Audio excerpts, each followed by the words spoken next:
Vamos continuar com a nossa ministração do ano passado, da semana passada. E hoje, propriamente dito, vamos entrar no Salmo 23. Domingo passado nós nos esforçamos para mostrar que o Salmo 23 vem depois do Salmo 22.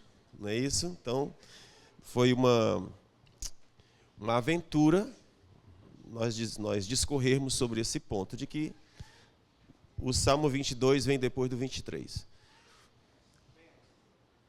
O Salmo 23 vem depois do 22, né? Significando dizer que para que o Salmo 23 acontecesse, para que o nosso bom pastor nos suprisse, precisaria que primeiro ele morresse e ressuscitasse, precisaria que primeiro ele resolvesse a questão da nossa separação com ele, da separação por meio do pecado, precisava que ele nos desse justiça eterna por meio do sangue de Jesus. Então muitas coisas precisariam acontecer para que Deus pudesse derramar a sua bondade e a sua misericórdia. Uma das coisas mais difíceis que eu acredito que tem na Bíblia, para nós entendermos, é sobre graça. Para mim é um tema mais complexo que tem na Bíblia. Por que graça? Porque precisa haver um equilíbrio entre justiça de Deus e a bondade de Deus. Como é que essas duas coisas podem existir juntas? Você ser justo e ao mesmo tempo generoso, e ao mesmo tempo bondoso, e ao mesmo tempo cheio de misericórdia, cheio de compaixão, longanimidade. Como é que essas duas coisas podem existir no mesmo lugar? Então, essa é a complexidade do amor de Deus.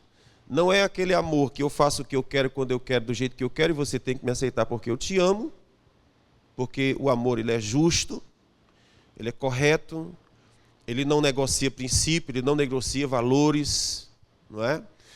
E ao mesmo tempo que ele é justo e reto, ele também consegue ser bondoso, generoso, cheio de compaixão.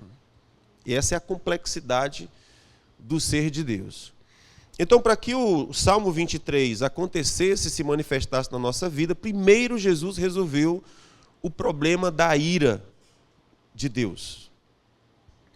Porque a Bíblia diz que dos céus se revelam a ira de Deus contra toda a maldade dos homens. Não se iluda, Deus fica irado. E não duvido que a ira dele esteja aumentando, né? Dada as circunstâncias que nós estamos vivendo hoje com a humanidade. A ira aumenta. E ainda assim ele estende a sua bondade e misericórdia para que nenhum se perca, que todos sejam salvos, que haja restauração. Vamos passar para o Salmo 23, ok? Então, o Senhor é o meu pastor, de nada tenho falta. Vamos dizer junto, vamos lá? Deixa eu dizer para vocês que são muitas versões. Vamos usar da minha cabeça, tá bom? Então, diga comigo, o Senhor é meu pastor, de nada tenho falta. Ele me faz deitar em verdes pastos. Guia-me mansamente a águas tranquilas. Refrigera minha alma. Guia-me pelas veredas da justiça, por amor do seu nome. Ainda que eu ande pelo vale da sombra da morte, não temerei mal algum, porque a tua vara e o teu cajado me consolam. Preparas uma mesa perante mim, na presença dos meus inimigos. Unge a minha cabeça com óleo, e o meu cálice transborda. Certamente que a bondade e a misericórdia do Senhor me seguirão todos os dias da minha vida, e habitarei na casa do Senhor por longos dias, ou para sempre, ou perpetuamente, conforme você queira. Amém? Então esse é o Salmo 23. Então veja, a meditação nos pensamentos do Salmo 23, ele produz efeitos benéficos para a saúde da nossa mente. Logo, o Salmo 23 ele é um salmo terapêutico. Então, hoje, o Salmo 23, vou desenvolvê-lo na perspectiva de cura para a sua alma. Existem alguns textos que um homem de Deus já selecionou, dizendo que são salmos absolutamente terapêuticos. Dentre eles, os 10 mandamentos. Isso deve nos assustar. Como assim os 10 mandamentos? Isso está no Velho Testamento? Devia nem estar na Bíblia. Alguns estão pensando assim, não é? Devia riscar o Antigo Testamento. Pois é, os 10 mandamentos estão na Bíblia e ele é terapêutico. E a grande terapia dos 10 mandamentos é não 10 vezes. Olha que terapia show. Não. Não. Não. E, de acordo com a filosofia e ideologia que a gente vive hoje no mundo, você não pode dizer não porque não traumatiza. E aí você tira a capacidade do ser humano se frustrar e é exatamente o que ele precisa para ser o que ele tem que ser. As frustrações não são ruins, elas são necessárias, inclusive. Existe um pensamento que diz que as famílias são os lugares onde mais ocorrem traumas. As pessoas são traumatizadas dentro de suas casas. Maridos que abandonam a mulher, maridos que abandonam filhos, escassez, falta, traições, às vezes castigo excessivo.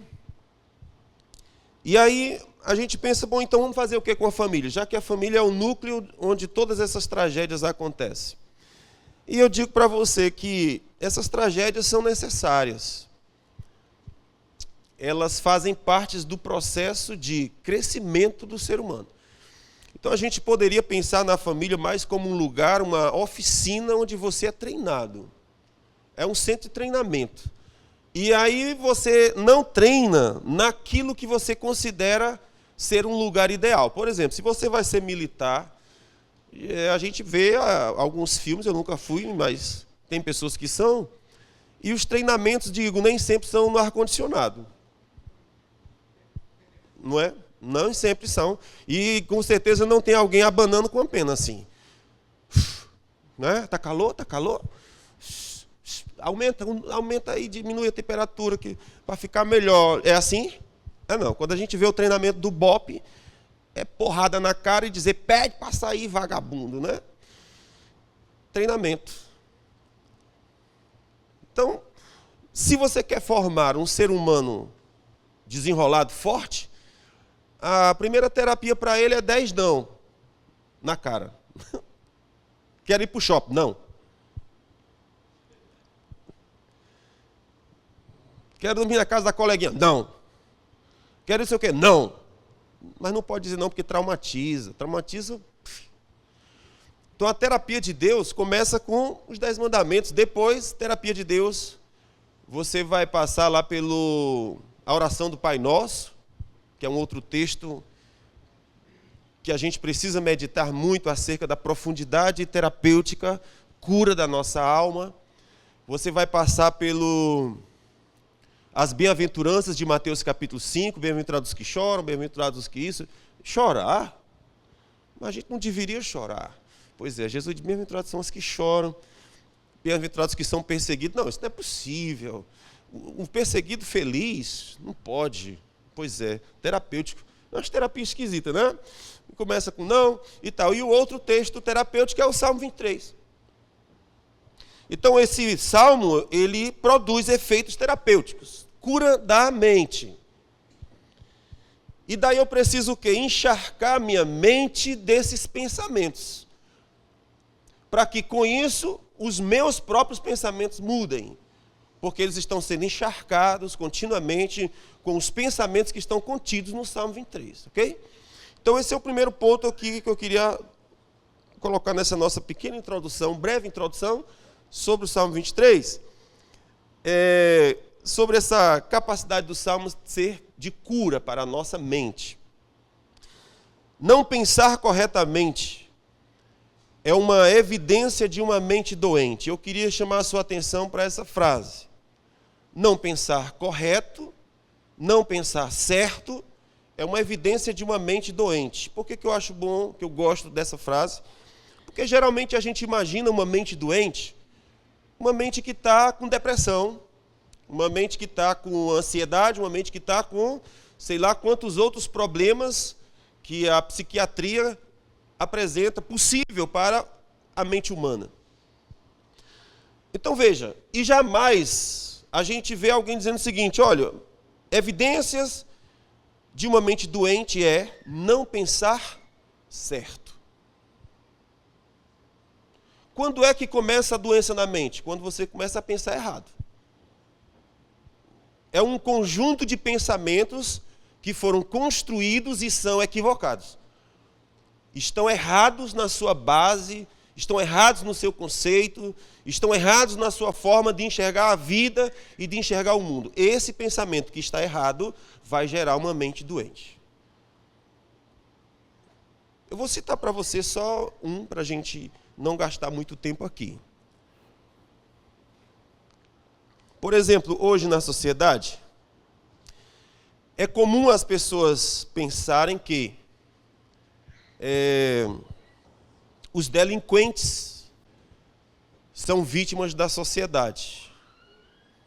Você vai ver essa frase, esse pensamento em tudo que você ouvir. Seja no cinema, seja em novela, seja em entrevista, seja onde você for, a ideia que vai ser vendida é que o delinquente ele é uma vítima da sociedade. E o que a gente faz com a vítima da sociedade? Ele ganha meio que um alvará para fazer e ser o que ele quiser ser. Porque, afinal de contas, ele foi um produto gerado pela sociedade. O que é isso aqui? É um tipo de mente que pensa errado. E isso vai gerar uma sociedade doente. Isso vai gerar um ser humano doente. Pergunta quando a nossa mãe nos educava, se ela ia olhar para nós e dizer assim, você é uma vítima da sociedade. Ia dizer isso? Não, você podia ter bigode que fosse. Mamãe voava no seu pescoço, se chamava de vagabundo, pilantra, e seja o que for, e se alinhe, se acerte, e se arrede. Não tinha esse negócio de dizer eu sou vítima, não. Você é responsável pelo que você faz, ponto. Não interessa se você nasceu pobre, não interessa se você nasceu rico, não interessa se nasceu bonito, não interessa se nasceu feio, não interessa se nasceu no Brasil, em que parte do mundo que foi. Você é responsável pelo que faz. As escolhas da vida é você que faz. Isso é cura, isso é pensamento certo. Isso gera atitude e comportamento correto. Então a doença na mente começa com pensamentos errados, distorcidos. Por que você acha que a Bíblia é um negócio tão perseguido quanto um ser humano? Por que a Bíblia é tão perseguida ao longo de toda a história? A Bíblia é perseguida porque ela vai de cara, ela vai de frente com esse tipo de pensamento e de raciocínio. Ok? Então não existe essa tal coisa de vítima da sociedade. Você faz suas escolhas, ponto. Seja você pobre, seja rico, seja o que for. Escolhi roubar. Escolheu porque escolheu. Eu escolhi roubar porque, afinal de contas, meu pai me abandonou. Não, deixa de ser safado. Ainda vai botar a culpa no pai, você roubou porque você quis. Foi uma decisão. Estamos aqui? Então, uma mente doente começa com o quê? Um pensamento doente. Adoece a alma, adoece a mente, ok? Então, para a gente curar a alma, a gente precisa consertar os pensamentos. Isso vai acontecer em uma pregação?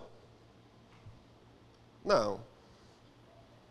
Você precisa vir repetidas vezes à igreja. Você precisa se expor continuamente ao gotejar da palavra.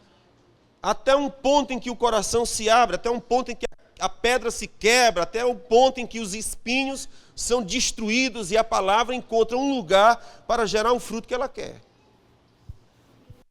Então, não pensar correto é onde inicia-se a doença na mente. Tranquilo? Isso é um negócio interessante. Uma outra coisa interessante para a gente observar é que o salmista, Davi, ele usou a sua experiência como pastor para ilustrar sua relação com Deus. Isso é muito interessante, porque Davi, ele era um pastor. Ele era um pastor de ovelhas. E ele conseguiu enxergar naquela relação que ele tinha com a sua ovelha, a relação que Deus tinha com ele mesmo. Que Deus cuidava dele como ele cuida da sua ovelhinha. Que Deus está comprometido com o bem-estar dele, como ele está comprometido com a sua boa ovelhinha. Que ele é capaz de se jogar no meio, na frente do leão, para salvar sua ovelhinha, pois Jesus também faz. E em cada situação da vida do pastor de ovelhas, Davi, ele conseguiu identificar Deus atuando em seu benefício e em sua procura. Então, interessante isso. Um outro aspecto para a gente notar é sobre a insegurança da ovelha. É um aspecto interessante. Por que a ovelha precisa de um pastor? Porque a ovelha comparado, é uma coisa curiosa.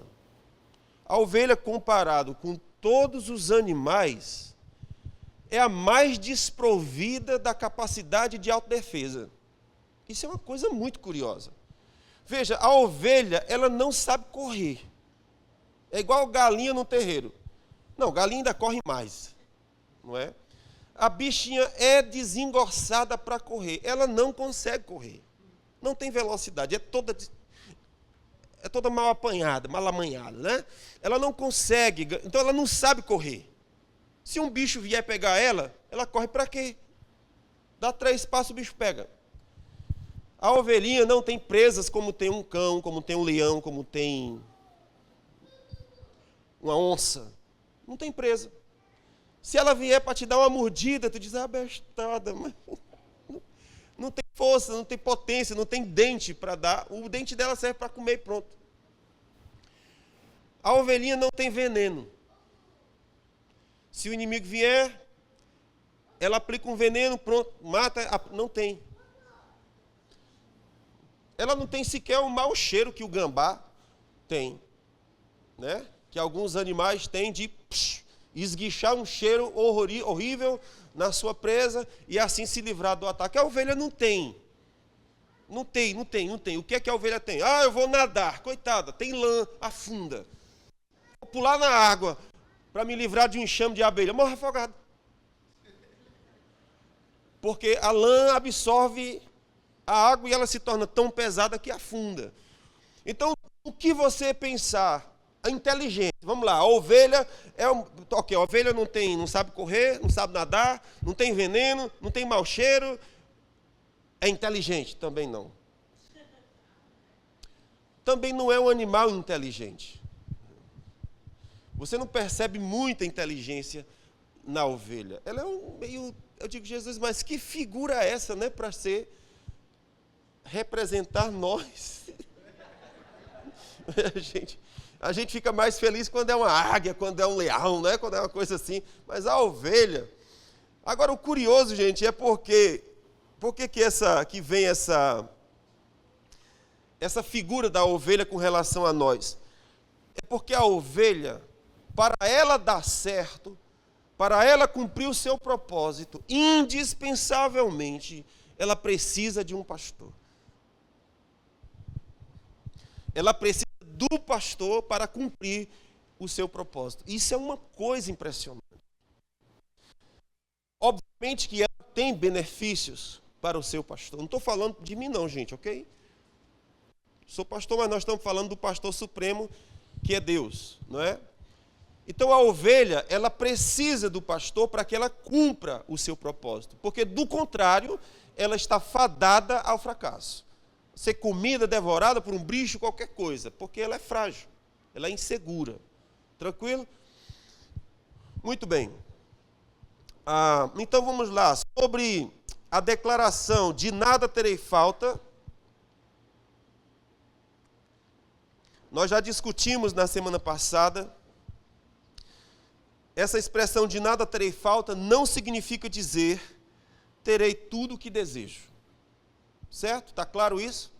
De nada terei falta. O que é que significa? Senhor, meu pastor, de nada terei falta. O que é que significa? Que eu vou ter tudo que eu desejo? Não.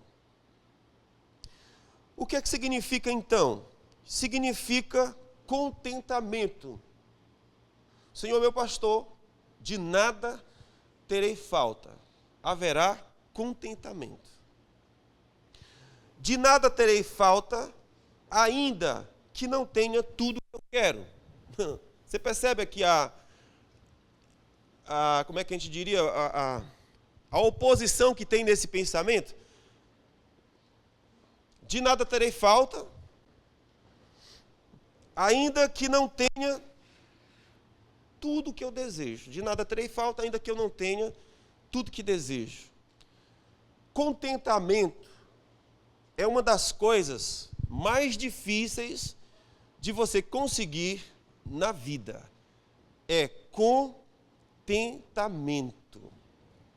O contentamento, ele é uma característica de uma alma sarada. Uma alma que não está sarada, ela não está contente com nada, embora ela tenha tudo. A alma sarada, ela está contente, embora não tenha tudo que deseja. Você compreende isso aqui? Isso é um negócio muito interessante, porque o contentamento, eu entendo que é algo que vem quando a sua alma está sarada. Quando você chega numa condição de relacionamento com Deus, que a sua felicidade, a sua alegria, a sua realização não vem de coisas. Você está contente, apesar de não ter. E quando tem, eu continuo contente. O apóstolo Paulo, ele disse assim, eu aprendi a estar contente em todas as coisas. Os irmãos tinham dado uma oferta para Paulo. A igreja tinha levantado uma oferta e mandado para Paulo. E ele diz, gente, obrigado, hein? Obrigado, aleluia, glória a Deus. Deus seja louvado, que Deus vos aumente. Glória a Deus. Mas ele disse, queridos, eu já aprendi a estar contente. Quando eu tinha muito, quando eu tinha nada. Eu aprendi a estar contente. Aprender a estar contente é uma ciência. É uma ciência. Porque quando eu vou estar contente, eu encontro motivos para render graças, para ter um coração grato. Se eu não sou uma pessoa contente, tudo de bom pode me ocorrer, mas eu não tenho motivo de gratidão. Eu tenho motivo de queixa. Por exemplo, uma das coisas que causa tristeza na minha vida, vamos supor, alguém pode dizer, é a minha casa. Aí você trabalha muito, consegue e compra a sua casa. Entrou na casa nova. Aí você entra lá e você procura dentro de você, cadê aquele negócio que eu estava procurando? O gato comeu. Não está aqui. Não encontrei. Mas a casa não está nova, não está tudo certo, tá? Mas eu não gostei, não estou feliz, não estou alegre. Então por que essa cara de rabugento não muda? É porque eu não estou contente. E aí é uma questão que nós temos que aprender. Porque, não estou contente por quê? Porque eu não casei. Aí casou. Cadê o contentamento? Não tem. Já sei, é filho. Aí você brinca, vem o filho. Aí chegou o filho. Cadê? Não está ali. E onde é que está o contentamento da minha vida? Então, quando o Senhor diz assim, o Senhor é meu pastor, nada me falta, Ele está dizendo isso aqui. É sobre um estado de contentamento. Apesar de não ter. Embora falte, estou contente. É independente de ter ou não ter. É um estado de contente. Eu estou contente. Eu sou contente. Percebe que não é um contente de, tipo assim, eu sou acomodado. Ok? Tem 3 tamboretes lá em casa, um deles só tem 3 pernas.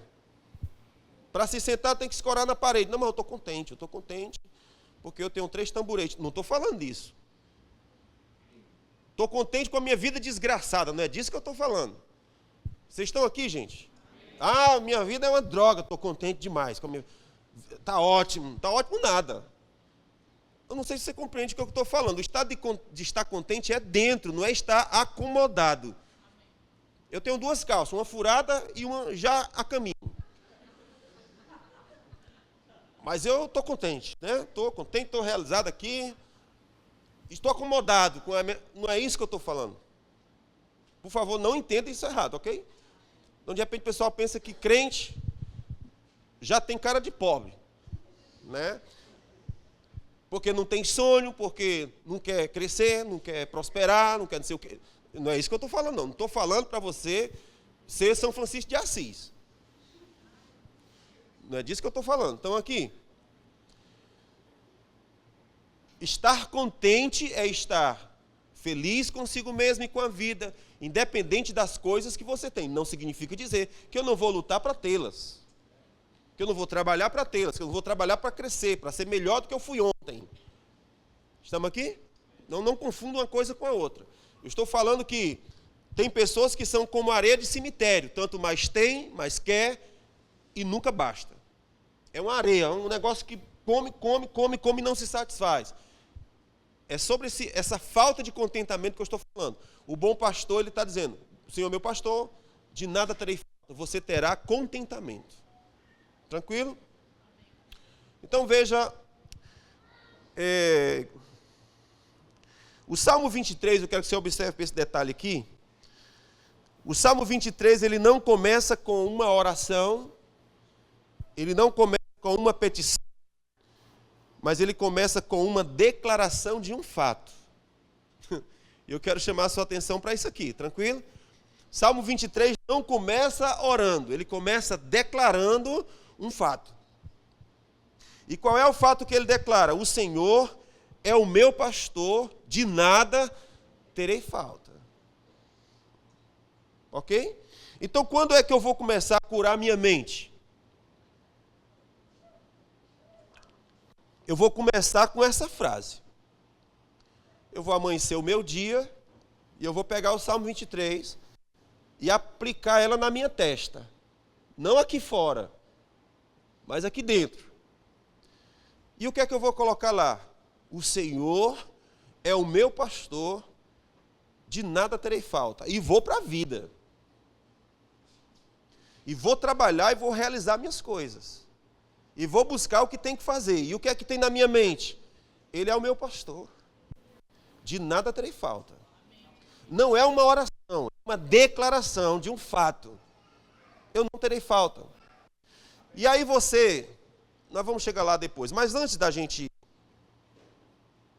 Deixa eu ler para você uma historinha que eu acho muito interessante, para ilustrar esse ponto que eu estou lhe dizendo.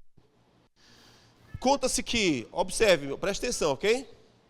Conta-se que logo após a Segunda Grande Guerra, os exércitos aliados recolheram milhares de crianças desabrigadas e famintas e as levaram para os alojamentos.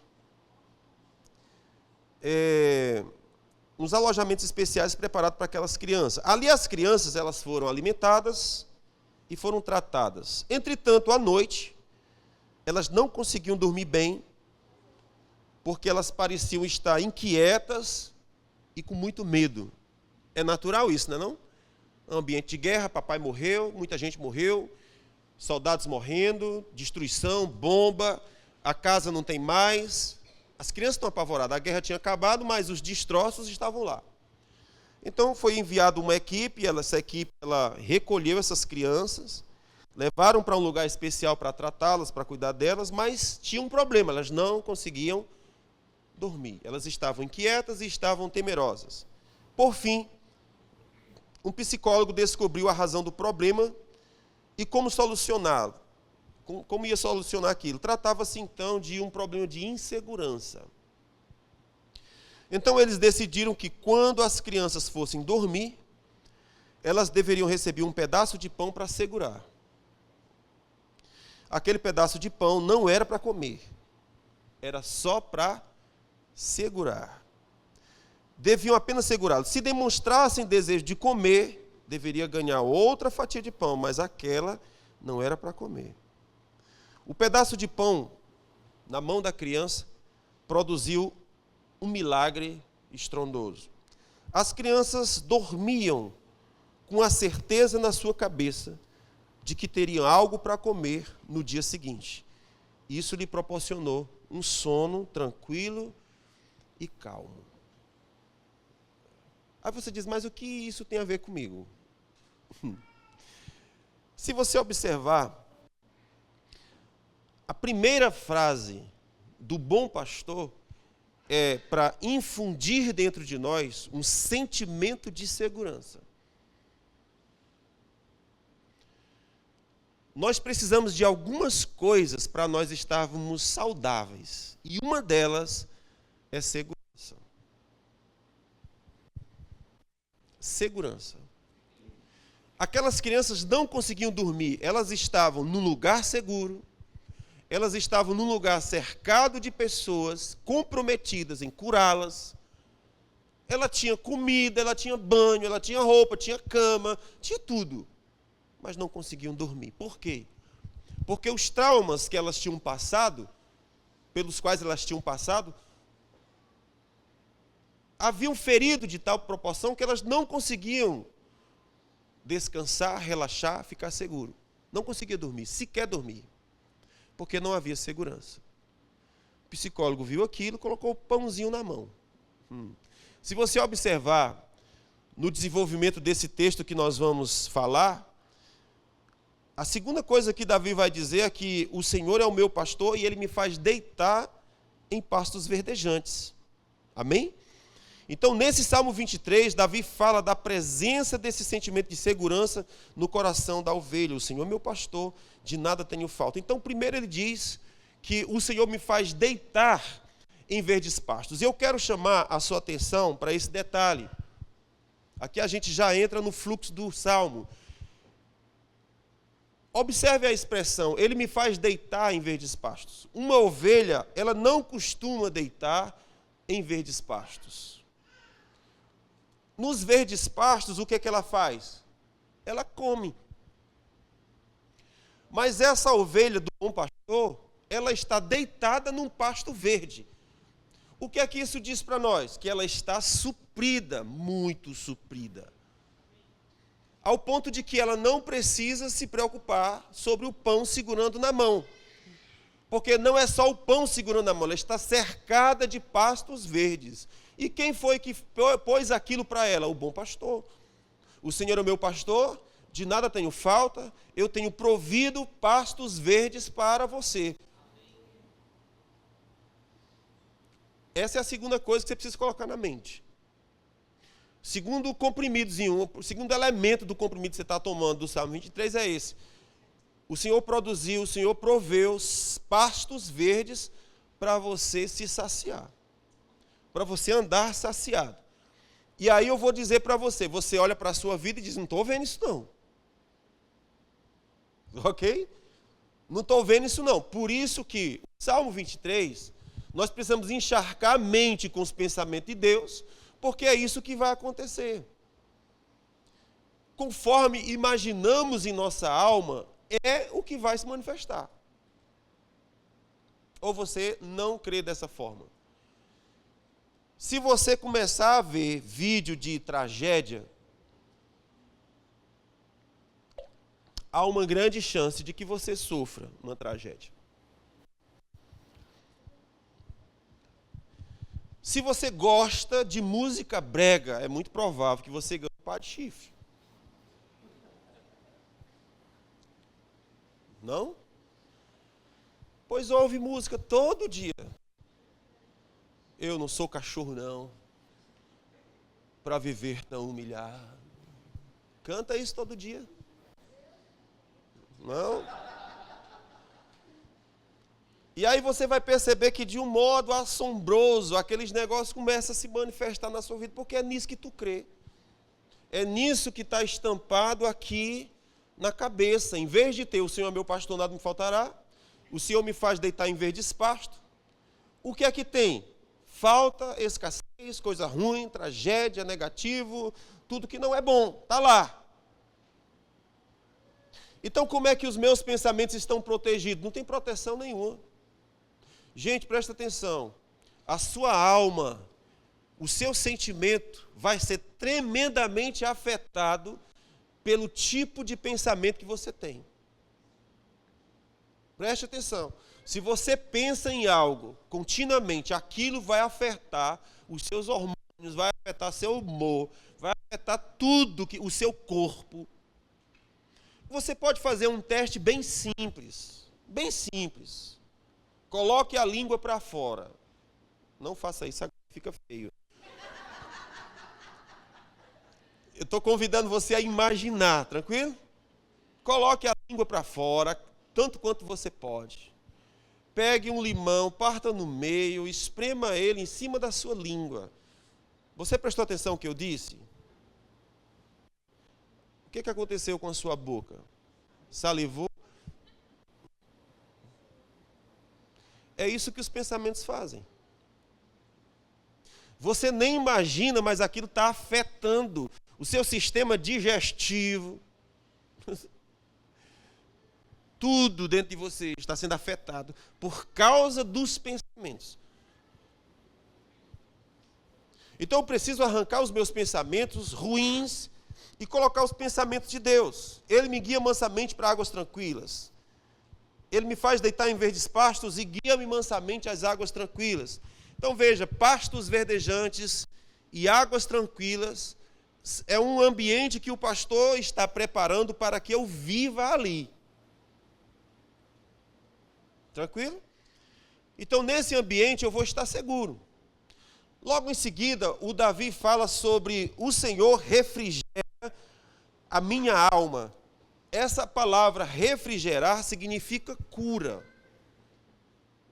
Significa sarar. Como a gente diz, trazer refrigério. Tal coisa foi refrigério para a minha alma. Trouxe alegria, trouxe alívio, trouxe paz.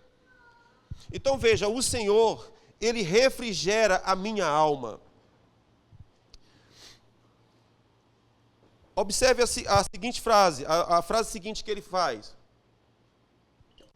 Que ele fala, ele diz assim, Ele me guia pelas veredas da justiça. Luquinha, vai te atrapalhar? De jeito nenhum. Então, o Senhor me guia pelas veredas da justiça. Nós estamos falando sobre curar a alma.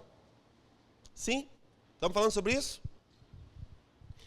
Olhe só o que é que o Senhor faz. Preste atenção o que está acontecendo. Primeiro, eu quero trabalhar na sua mente segurança. Ok? Eu sou seu pastor.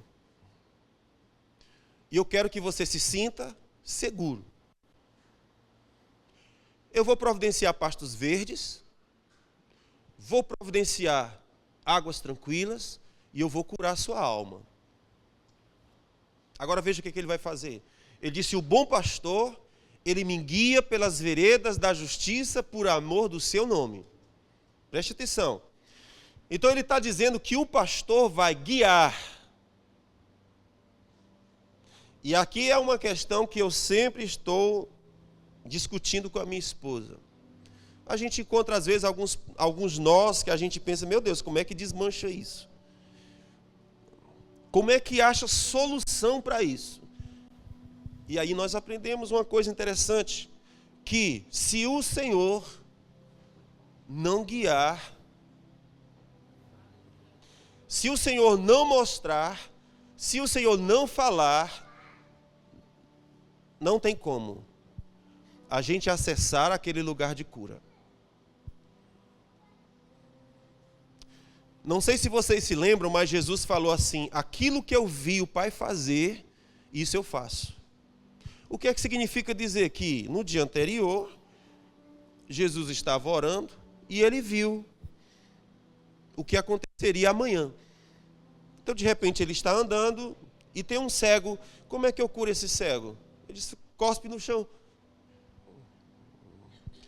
Tá, mas isso nunca fez, ninguém fez isso, não interessa que fez. O bom pastor me guia por veredas de justiça. Ele disse, cospe no chão. e passa. Mas isso não é ortodoxo isso. Isso nem está na ciência. Não tem apoio científico isso. Quem que já se viu um cego curado com cuspe e areia? O bom pastor me guia por veredas de justiça. Às vezes a nossa alma está como se fosse um novelo de linho que o gato enrolou. Como é que eu faço para desenrolar? Onde é que está a ponta que puxa? Não sei. Mas o Senhor sabe. E Ele me guia por veredas de justiça. E por causa disso, é que às vezes vem um sentimento dentro de você dizendo, pede perdão ao fulano. Ah, mas faz tanto tempo. Pede perdão. Aí a gente fica lutando, né, com aquilo? Fica lutando. Fica lutando. O que é que o bom pastor está fazendo? Ele está dizendo o seguinte, eu vou te guiar por aquilo que é certo. Veredas de justiça. Tem algumas coisas que a gente tem que alinhar, tem algumas coisas que tem que acertar. E Ele vai nos dizer quais são. Ele vai nos instruir quais são. Veredas, caminho de justiça. Isso é tão extraordinário porque o processo de cura não acontecerá se nós não entrarmos nessa rota. De ouvir o Senhor acerca das coisas que tem que fazer. E aí é um negócio legal assim, porque não vem uma voz no ouvido. Dizendo, faz tal coisa, né? Voz de Cid Moreira. Meu filho, ao levantar-te pela manhã, procura tua mãe, reconcilia-te com ela e tudo ficará bem. Não, não tem essa voz. Senhor, és tu?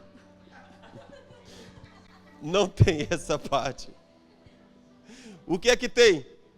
Um leve sussurro dentro. Eu digo, Senhor, é sério, eu vou decidir a minha vida com um sussurro dentro. Uma impressão. O bom pastor, ele me guia por veredas de justiça. Ele vai te direcionar acerca de coisas que precisa fazer. E aí, como bem disse a nossa irmã aqui na quarta-feira, às vezes é na palavra.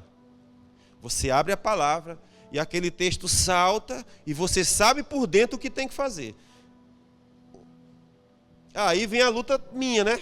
Se eu faço, se eu não faço. Se eu digo, se eu não digo. Se eu vou, se eu não vou. Aí eu não vou. Aconteceu o quê? Estaca zero. Volta lá para o zero de novo.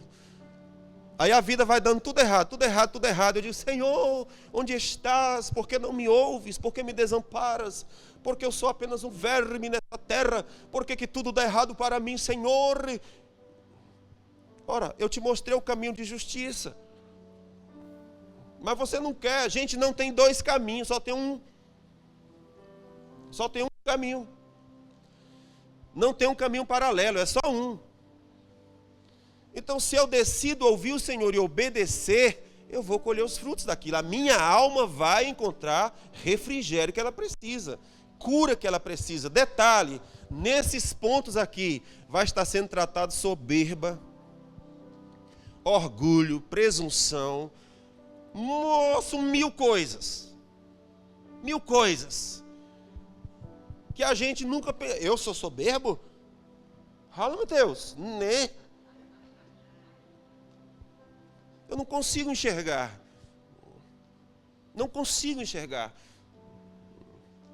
Quando é que a gente vai perceber muitas vezes a nossa soberba? Quando alguém nos fere. É aí que a soberba salta. Quando a gente precisa se humilhar e a gente não tem coragem de fazer.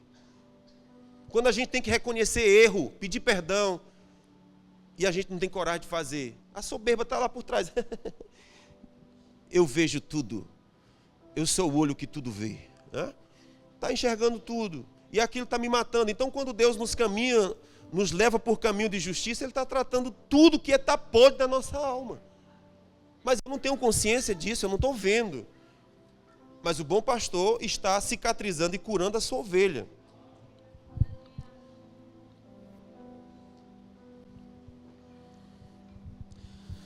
Depois o Senhor diz assim, ó: ainda que eu ande pelo vale da sombra da morte, tua vara e teu cajado me consolam. Vale de sombra de morte. Na geografia lá da Terra Santa, fala-se que é uma região montanhosa e que há muitos caminhos que a ovelha não conseguiria passar só. Se ela passasse, era quase certo de que ela cairia no despenhadeiro. Aquilo é chamado de vale de sombra de morte. É um lugar que a ovelha tem que passar, e ele é bem estreito, e tem montanhas de um lado, tem despenhadeiro de um lado, despenhadeiro do outro. Se a ovelha passar por aquele lugar sob o cuidado do bom pastor, ela estará bem. Tranquilo? Então a figura é mais ou menos essa. O texto diz que existe consolo na vara do bom pastor e no cajado do bom pastor. A vara, fala-se que é um porrete de 1 metro mais ou menos. A gente chama aqui no Nordeste de cacete. Muito comum os cabras do sertão ter no seu jumento um cacete. Para que serve o cacete? Para proteção. Um bicho do mato, qualquer coisa vem contra você, você tem um cacete, tem um facão, tem uma coisa para autodefesa. O pastor também tinha esse instrumento. Mas para além dessa vara, ele tinha o cajado, que era esse instrumento de talvez 3 metros, com uma curva no final. Para que serve essa curva? Para puxar a ovelhinha, caso ela caia em algum lugar de difícil acesso, para puxar de volta. Por que isso é muito legal a gente ver o Senhor cuidando de nós? Porque na nossa vida é quase certo que nós passaremos por esses lugares de morte, de sombra de morte. Às vezes é morte literal. Perdemos um familiar, perdemos uma pessoa a quem muito amamos. Talvez o meu vale de sombra de morte mais terrível foi a morte da minha mãe aos 11 anos, da minha idade. Ali foi, talvez a maior pancada que eu recebi na vida foi aquilo. Mas, o que é que esse texto está dizendo? Ainda que você passe por esses vales, eu estou com você. Haverá consolo na vara, que serve para afugentar os teus inimigos, como há consolo no meu cajado, porque eu te puxo para perto. Porque a possibilidade de nós cairmos no tempo do vale da morte é muito grande. Sim ou não? Eu conheço um caso de uma senhora aqui, eu era adolescente, mulher crente, mulher de oração, mulher da igreja. Depois se tornou filha, esposa de pastor. Mas aconteceu uma tragédia com um filho dela. E depois que o filho dela morreu, ela culpou Deus pela morte do seu filho. O seu coração se feriu, o seu coração se machucou. Aquela mulher não quis mais saber da igreja. E daquele tempo em diante, houve uma sequência de coisas ruins. Ela foi perdendo um filho após o outro. E cada um pior do que o outro. Exemplo, filho assassinado na frente dela, na porta de sua casa. Tragédias acima de tragédias aconteceram.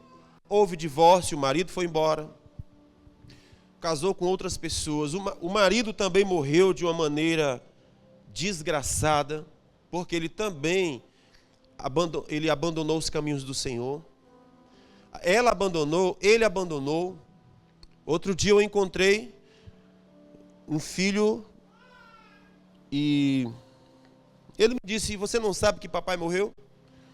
Eu disse: não sabia, morreu. Como ele morreu? Rapaz, aí é um mistério. Ele disse que ele subiu para consertar o telhado da casa, disse que era uma altura pequena, e ele caiu de lá.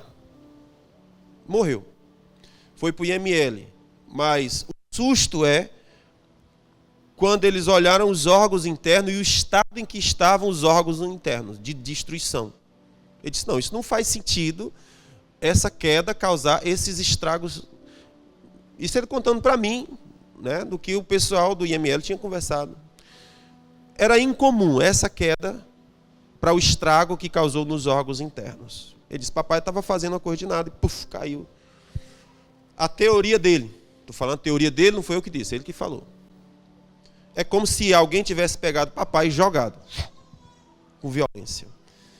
Ou seja, aquela família ela foi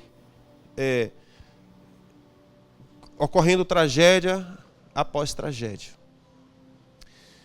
O que eu estou querendo dizer com isso? Que na época do vale de sombra de morte, é muito fácil a pessoa cair. Por causa da condição em que ela está. É muito fácil cair e nunca mais se levantar. Por isso o bom pastor disse: no tempo de vale de sombra de morte, eu tenho vara e cajado. O cajado é para te puxar de volta para perto de mim. O vale de sombra de morte pode ser um divórcio. O vale de sombra de morte pode ser um grave problema financeiro. O vale de sombra de morte pode ser qualquer tipo de tempos muito difíceis, críticos da vida. E nós vamos passar por tempos críticos na nossa vida. Esses são os vales de sombra de morte.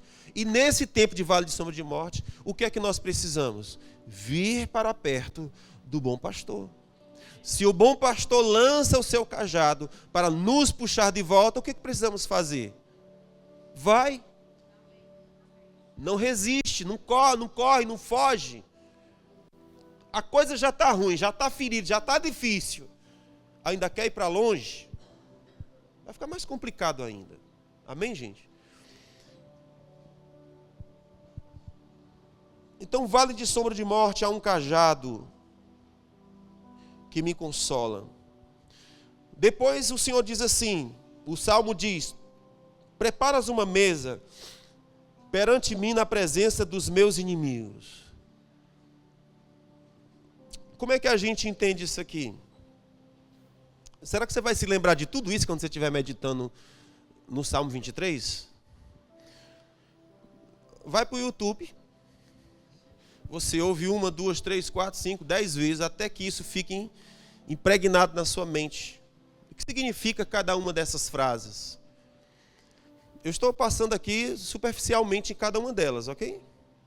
Do contrário, nós iríamos para o ano 2025 meditando no Salmo 23, uma dessas frases a cada domingo. Então vamos fazer aqui só uma apresentação geral.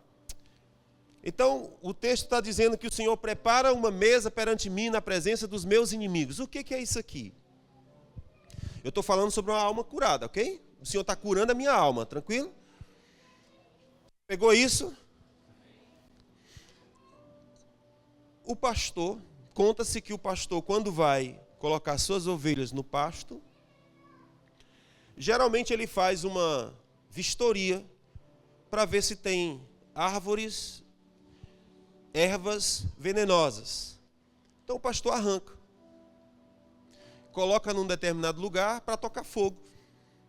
Depois que o pasto está seguro, ele solta as suas ovelhas. Então, o que foi que o Senhor fez? Ele preparou um banquete para mim, diante dos meus inimigos que foram arrancados e mortos. Nós já vimos isso, Jesus dizendo que ele já triunfou do diabo na cruz. Ele já triunfou dos nossos inimigos. Ele arrancou, tocou fogo e disse: agora é um ambiente seguro. Pode comer. Mas há uma outra perspectiva que eu quero mostrar para você. O Senhor prepara uma mesa perante mim na presença dos meus inimigos. Qual é uma outra forma da gente enxergar isso aqui? Quando nós estamos em tempos de crise, nós não queremos comer. Ficamos com fartio. Nossa mente está tão agitada, tão preocupada, que não há espaço, não há condição de se aquietar para comer. Porque a alma está perturbada, sim? Então o que o texto está dizendo é que nesse tempo de profunda aflição, o Senhor disse: eu vou preparar comida para você no tempo de perturbação. Um exemplo disso a gente viu com Elias. Ele estava fugindo com medo de Jezabel, com medo de morte. Ele estava com depressão. Ele falou para Deus dizendo: Senhor, me mata. Tira a minha vida, corta o fio da minha existência, já basta, já está bom. O que o Senhor fez? O Senhor mandou um anjo trazendo pão e água. Eu sempre me confundo se é água e vinho. Ou é água e pão e água, não sei. Mas trouxe alimento. E disse: levante-se e coma. O Elias tornou a dormir. Tocou nele: levanta, come, porque a viagem é longa. O Elias levantou e comeu. E a Bíblia diz: com a força daquele alimento, ele andou 40 dias e 40 noites aonde? No deserto. Vocês que estão aqui? O deserto é tempos difíceis. Não são tempos fáceis. Não são tempos de belas roupas. Não são tempos de festas. Não são tempos onde nós estamos cercados de amigos, de pessoas que nos amam. São tempos secos. São tempos quentes, áridos, difíceis. Mas o texto está dizendo que nesse tempo o Senhor vai preparar um alimento. Você está cercado de inimigos, você está cercado de adversidades, mas o Senhor está provendo um alimento dizendo: coma. Não vou querer comer. Natural, nesse tempo ninguém quer comer. Sim ou não? Nesse tempo ninguém quer ir para a igreja. Você já viu isso?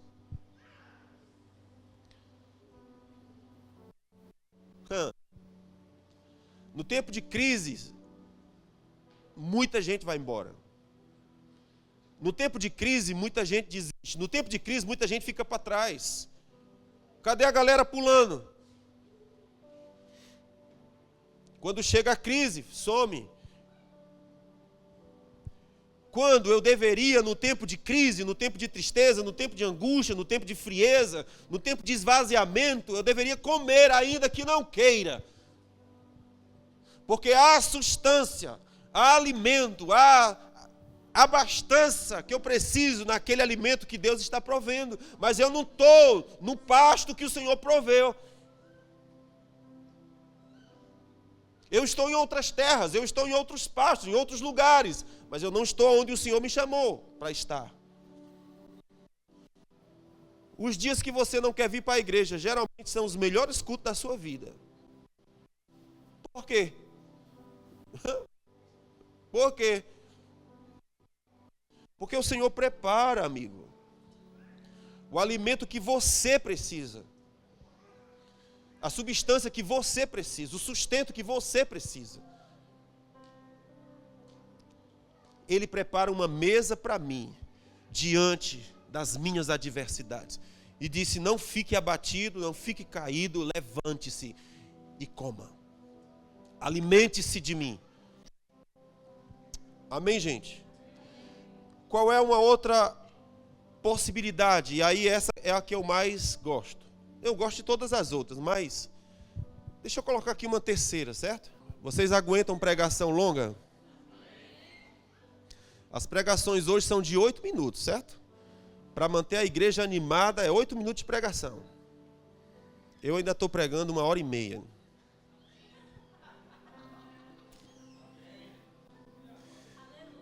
Aleluia.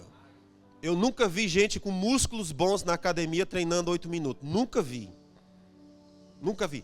Eu vou para a academia, 8 minutos. Funciona? Você vai se formar na universidade. Aula de 8 minutos? Sim? Não. Senta a bunda aí. Porque a aula é no mínimo 50, no mínimo. Fora o que você vai fazer em casa. Então, por favor, não peça que eu pregue 8 minutos. Vocês orem a Deus por outro pastor. Pode ser que ele ore, que ele pregue 8 minutos. Mas eu não consigo pregar 8 minutos. Qual é a outra interpretação que nós temos? O Senhor prepara uma mesa, olha para mim. O Senhor prepara uma mesa para mim na presença dos meus inimigos. O que é que significa? O salmista Davi, o que escreveu esse texto, uma certa vez, ele tinha se revoltado contra Saul e tinha se unido a um outro exército, inimigo de Israel. E ele se levantou para ir para a guerra contra Israel. Enquanto ele fez isso, um outro exército passou na sua cidade, levou todo mundo cativo, roubou todos os bens e deixaram a cidade seca. Quando Davi chegou em casa com seus companheiros, a Bíblia diz que ele chorou, junto com seus amigos. Chorou, chorou, chorou, até o ponto que não tinha mais lágrima para chorar. Aí ele foi consultar o Senhor. Senhor, tem alguma chance de recuperar a nossa família? O Senhor disse, tem. Vá no encalço deles. Ora, a galera já queria apedrejar Davi. Porque diziam, por causa de ti, é que eu perdi tudo que eu tinha. Perdi meus bens, minhas famílias, meus filhos, minha mulher, todo mundo. Levaram cativo. Porque nós não estávamos em casa cuidando. Davi consultou o Senhor e o Senhor disse, vá, Davi. Davi pegou a galera, foi atrás do exército. Lá para as tantas, Davi encontrou um homem ferido, faminto e com muita sede. Já estava há 3 dias sem comer e sem beber. E Davi se aproxima, pergunta, de onde que tu vem? Quem tu és? Ah, nós somos tal, nós passamos em tal cidade, saqueamos todas as coisas, tocamos fogo em tudo, levamos as mulheres e as crianças. Mas eu fiquei doente e o meu comandante me deixou para morrer. Aí o Davi diz, traz aí pão, dá comida aqui para ele, dá água para ele. E depois que ele comeu e bebeu, a Bíblia fala que ele ficou revigorado. E Davi perguntou, tem chance da gente alcançar o exército? Diz, tem. Eu vou ensinar o Senhor como é que faz. E Davi foi e recuperou a sua família e os bens de todos e voltou para sua casa. Agora eu pergunto para você, é fácil o que Davi fez? Eu encontrei o cara que roubou minha casa, sequestrou meus filhos, levou os meus bens, tocou fogo. O que é que eu vou fazer com ele? Preparar uma mesa, tirar a barba dele. Está cansado? Tô. Lava os pés dele aqui, negrado, vem cá. Lava os pés dele. Está sujo, né? Quantos dias você não toma banho, meu filho? Rapaz, está com um bocadinho. Você está fedendo mesmo, estou sentindo. Davi cuida do cara, limpa os pés dele, dá comida, faz tudo. O que é que acontece depois? Estratégia para recuperar aquilo que estava perdido. Isso aqui é que eu acho que Davi estava falando.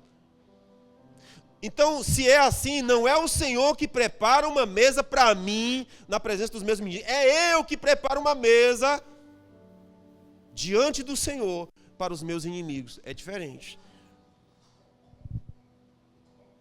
Porque quando é o Senhor que prepara, uma benção. Mas quando Ele diz para tu preparar, ah, não quero não. Eu não quero preparar uma mesa para os meus inimigos. Mas se eu te contar uma coisa que Jesus mandou fazer, ele disse: ore pelos teus inimigos. Fale bem daqueles que estão falando mal de você. Bendiga eles. Isso é fácil? Não. Mas de todas as estratégias espirituais que eu conheço, eu não consigo ver uma mais poderosa do que essa. Preparar uma mesa para o seu inimigo diante do Senhor. Na presença do Senhor, preparar alimento, mesa posta para a pessoa que você odeia.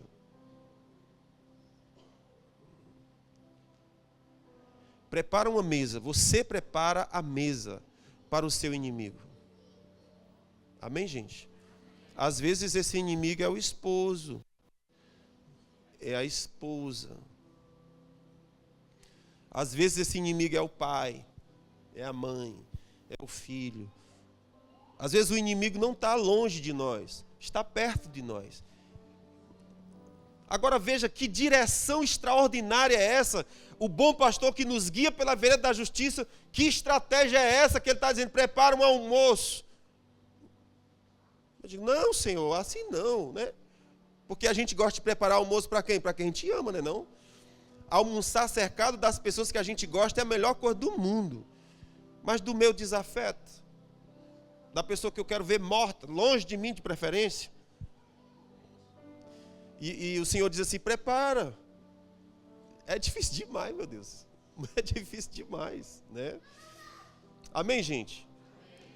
Então, essa é a estratégia de guerra de Deus. Preparas uma mesa. Aí vem uma outra declaração extraordinária desse texto, que é: unges a minha cabeça com óleo e o meu cálice transborda. Isso aqui é o que o bom pastor faz. Amém?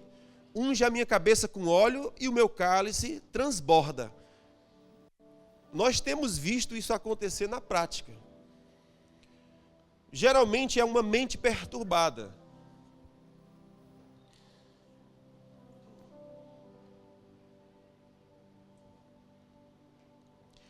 Fala-se que as ovelhas, quando elas saíam para pastar, elas se feriam em galhos. Feriam a cabeça em galhos. E com isso, atraído pelo sangue, as começavam a circundar,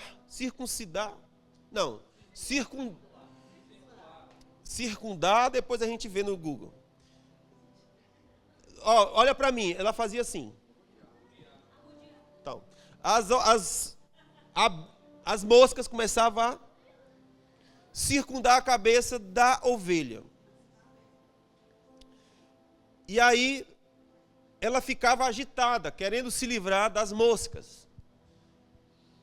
E na tentativa de se livrar das moscas, ela se jogava sobre as rochas. E ao fazer isso, se feria mais. E ao se ferisse mais sangue, mais mosca.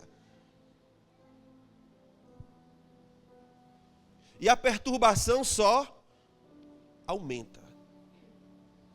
Aí é onde entra o bom pastor. Chega tardinha, ele vai buscar suas ovelhas para trazer para o aprisco. E ele deixa passar uma a uma.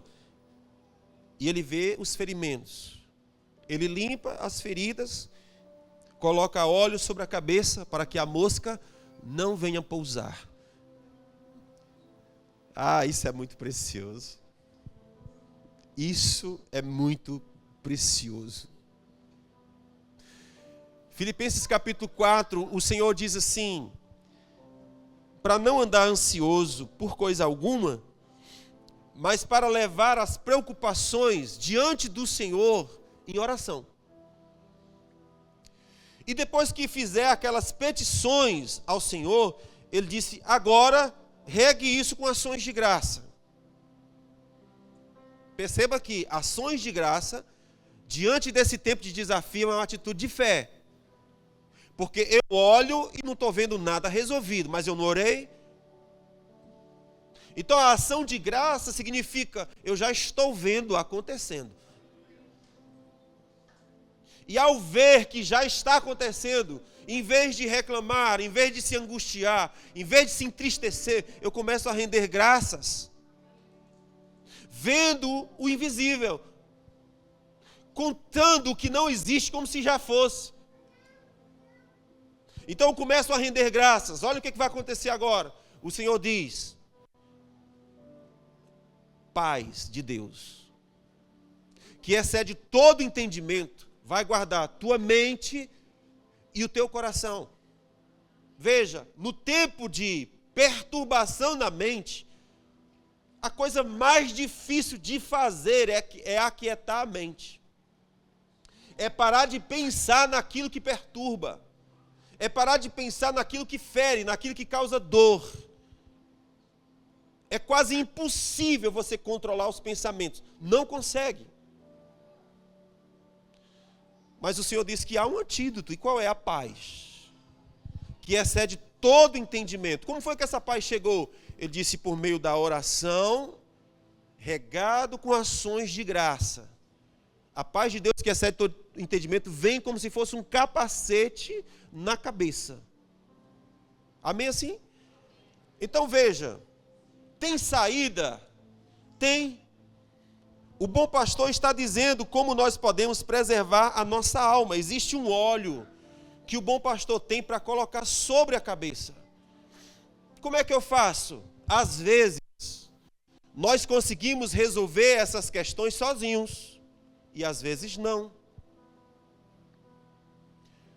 Quando não conseguimos, é onde entra a parte da Bíblia que fala: a oração de um justo é poderosa nos seus efeitos. Então você precisa de um justo para orar por você. Tem que ser o pastor? Não necessariamente. A Bíblia diz: a oração de um justo é poderosa nos seus efeitos. Então você chega para uma pessoa justa, você sabe que é de Deus, e diz: preciso que você ore por mim. Eu estou perturbado na minha mente. Eu não consigo conter, eu não consigo controlar a minha mente. E lá vem o justo. Ele coloca a mão sobre você, ora, e paz de Deus chega. Então existe tempo que nós vamos precisar da oração do justo, que é poderosa nos seus efeitos. Eu já provei isso, eu já experimentei isso. E é extraordinário. Ok. Diga: eu estou muito desanimado. Não? Glória a Deus. O Senhor unge a minha cabeça com óleos. Isso aqui acontece, é real, é verdadeiro. Eu já provei isso na minha vida e tenho visto isso acontecer na vida de muitas pessoas. Aquietar a perturbação da mente não é uma coisa fácil, mas há uma oração do justo que é poderosa nos seus efeitos. Existe um óleo do bom pastor que é colocado sobre a cabeça da ovelha para que haja paz.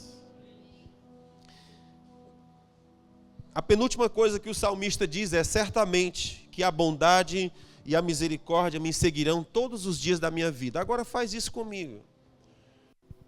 Você amanhece o dia e você coloca isso na sua mente aqui, ó.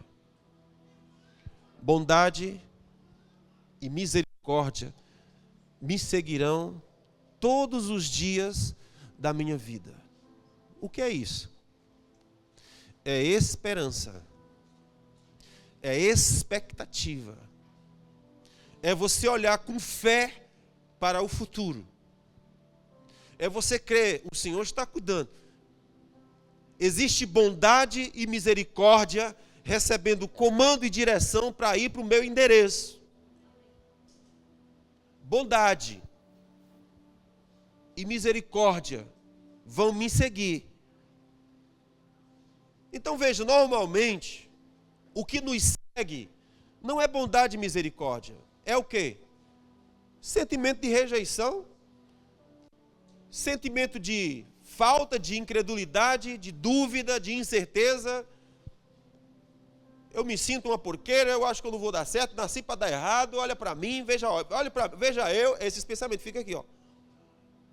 Qual é o pensamento do bom pastor? Ele diz: troca essas porqueiras, troca esses discos furados, esse disco quebrado, foi o cão que fez ele. O pensamento do Gideão da Bíblia é esse: ó Senhor, eu sou o menor da minha casa. Minha casa é a menor da minha tribo é a menor de Israel. E Deus diz: levanta-te, jovem corajoso, e vai. Eu corajoso? Aí ele repete a ladainha: Senhor, tu sabe que eu sou o menor da minha casa é menor da minha tribo menor de Israel. E diz: levanta, jovem guerreiro. Eu, guerreiro? Até que ponto eu vou acordar e ouvir o que Deus está dizendo sobre mim? Porque há um disco arranhado e quebrado rodando aqui, mas há um disco novo, fresco, que Deus quer que eu troque. E nesse disco fresco que Deus quer que eu troque todos os dias eu estou ouvindo uma voz que diz: bondade e misericórdia me seguirão todos os dias da minha vida. Olha para o teu futuro, bondade e misericórdia estão me seguindo todos os dias da minha vida. É um monte de pensamento atacando a cabeça. Bondade e misericórdia certamente me seguirão todos os dias da minha vida. Troca o disco. Porque a alma doente começa com pensamento doente. O pensamento doente apodrece a alma. E Deus está dizendo: vamos trocar isso. É isso que o Salmo 23 está colocando. Amém? E aí vem a última frase do Salmo, que é: habitarei na casa do Senhor por longos dias. Não é? Certamente que bondade e misericórdia me seguirão todos os dias da minha vida e habitarei na casa do Senhor para sempre. O que é que isso significa dizer? Habitar na casa do Senhor significa estar cheio da sua presença. Significa buscar a sua presença. Significa buscar a sua face. Significa comunhão com Deus. Vida com Deus. Ok, pessoal? É o que eu digo para vocês. E precisa da casa do Senhor para isso? É óbvio. Você já viu pessoas fazendo academia no mercantil?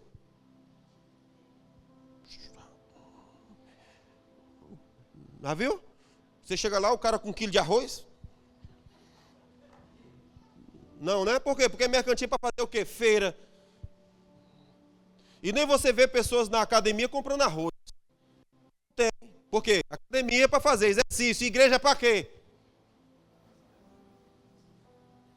Há um músculo espiritual que precisa crescer. É ou não é? Antes de nós sermos corpo, antes de nós sermos alma, nós somos um espírito. É Ele que sustenta tudo. Se o meu espírito está fraco e doente, quem é que vai me salvar na minha fraqueza, na minha doença? Se o espírito, que é o que sustenta tudo, está quebrado. Busca em primeiro lugar o reino dos céus e as demais coisas são acrescentadas. Não é busca tudo e deixa, se der tempo, a gente busca Deus. Não é isso, é o contrário. Deus é primeiro. As outras coisas se ajustam e se alinham quando Deus é o primeiro. Então eu habitarei na casa do Senhor para sempre. O que é que a Bíblia diz? Que os plantados na casa do Senhor florescem. Não queira ser plantado no pântano. Não queira ser plantado no esgoto. Tem planta que cresce no esgoto? Tem. Mas você é um tipo de planta de Deus chamado de carvalho de justiça. Há um lugar próprio para ser plantado. E à medida que você cresce em Deus, se fortalece em Deus, eu te digo, você começa um ramo frágil. Sim, você começa um ramo frágil. Você não começa um carvalho maduro. Não, começa um ramo frágil. Mas está plantado no solo certo? Está plantado na casa do Senhor. O Senhor disse, vai florescer. Quando o carvalho é novinho, você dobra para um lado, dobra para o outro. Quando ele tem 100 anos, precisa de um trator muito forte, se quiser arrancá-lo daquele lugar. A sua madeira é dura, é rígida. Carvalho de justiça, plantados na casa do Senhor. Eles vão florescer. Então Davi disse, Senhor, a última coisa é, eu estarei plantado na tua casa para sempre. Glória a Deus. Então esse é o salmo que eu vou encharcar a minha mente com os pensamentos dele.